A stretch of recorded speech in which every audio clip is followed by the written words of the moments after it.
Windisch here from Sparks Pediatric and Adolescent Medicine. Welcome to our professional series on pediatrics. Today we're going to be talking about the advantages of breastfeeding and formula and nutrition for the newborn. What I want to emphasize for you, and again remember this is designed for medical professionals. If you're a patient and you're having concerns, please make an appointment to be seen. Some of this may be a little technical for non-professionals. We're happy to see you here in our office, area code 775-359-7111. So let's start with the simpler of the questions, which is how much formula, how much food, how many calories does an infant need? Term babies is what we're talking about here, healthy term babies. Children in congestive heart failure, preemies, children with cancer, all bets are off. Children with neuromuscular disease, also very different requirements. We're talking about normal term infants. Roughly it's 110 kilocalories per kilogram per day. Using normal 20 calorie formula, 20 calorie per ounce formula, that is 180 milliliters per kilogram per day of liquid that the child needs to take, and that's for roughly the first 6 months of life. We're going to put formula aside for a minute now and let's talk about ways to feed a child other than formula, i.e. breast milk. Why should you breastfeed? Why do we care that you breastfeed? Well, there's definitely a whole bunch of touchy-feely fuzzy stuff out there, and there's lots of nursing literature and lactation literature about this, and I'm honestly not going to go into that. That stuff's important and I don't want to devalue it, but what I want to concentrate on is the stuff that's measurable, the stuff that we have hard and fast scientific proof of, and there are hands down certain advantages to breastfeeding. I'm only looking at the advantages for the baby because I'm a pediatrician, I care for the baby. There are advantages for the mother. I'm going to leave that to some obstetrician to discuss later. Go talk to your obstetrician.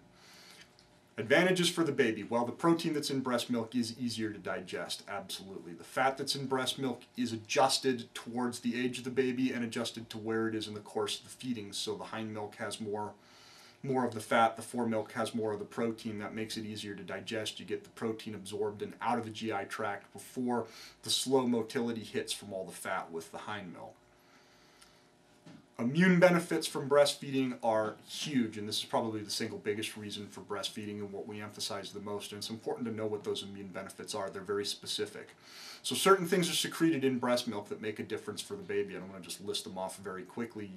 They're generally self-explanatory. Immune globulin type A, very important. Not a whole lot of IgG. There is some IgG that's secreted, but remember IgG is digested. It's a protein. If you didn't digest IgG, then we could give you stuff like gamma globulin by mouth. We could give you Remicade by mouth. We could give the infant Synagis by mouth. We could give Humira by mouth. There's a reason why all of these have to be given parenterally. But IgA is designed to be placed into the GI tract. Neutrophils are secreted into the breast milk. Neutrophils are nonspecific. Neutrophils do not care whose body they are working in. They work quite nicely. So if they come from mom, they work nicely in the baby. Lysozyme. Lysozyme is something that's undervalued, realistically. Lysozyme is a major component of the immune system of the eyeball, specifically of the conjunctival membrane and the cornea of the eye, and hands down prevents a lot of bad things happening to our cornea. Well, it's also important for our GI tract, and it's secreted in breast milk. And finally, there's lactoferrin, which helps decrease bacterial ability to, what's the word I'm after, to hang on to GI lining, and helps to decrease or increase the ability to shed the bacteria out of the GI tract. Speaking of lactoferrin, the iron that's in breast milk is highly bioavailable. It's almost 100% absorbed, unlike the iron that's present in formula, which is poorly absorbed. To that end, there's a lot less iron in breast milk, but a lot less iron deficiency found in breast milk fed babies in the first 6 months of life. After 6 months of age, there's not enough iron to support those babies. That's why we introduce solids. But for the first 6 months of life, iron deficiency in term babies who are exclusively breastfed is very rare. It can still happen with formula-fed babies, especially if they're getting low iron formulas. Because the iron is well absorbed, breastfed babies don't get constipation from the iron, so the babies have much less constipation, have much softer, more frequent, and less painful stools. Very important if you're the parent of a newborn. We see less spitting up with the babies because of the way the fat is secreted into the breast milk. Those are probably the big advantages that we want to cover. There are some other more minor things that are in breast milk. Complement. Sorry, I almost forgot complement. C3, C4, C5 are secreted in breast milk, also a very important part of the immune system. Risks to breastfeeding. When do we consider not breastfeeding? Well, here in the United States, we consider not breastfeeding when mom has HIV, because that is a mechanism of transmission. Although the World Health Organization does recommend it, remember that those recommendations are for places where they don't have access to clean water and formula, Gambia, Zimbabwe, etc. What you do there and what you would do in Los Angeles are very different things. And they would tolerate a certain amount of morbidity and mortality in those countries that we're not willing to accept here in the United States for the obvious reasons.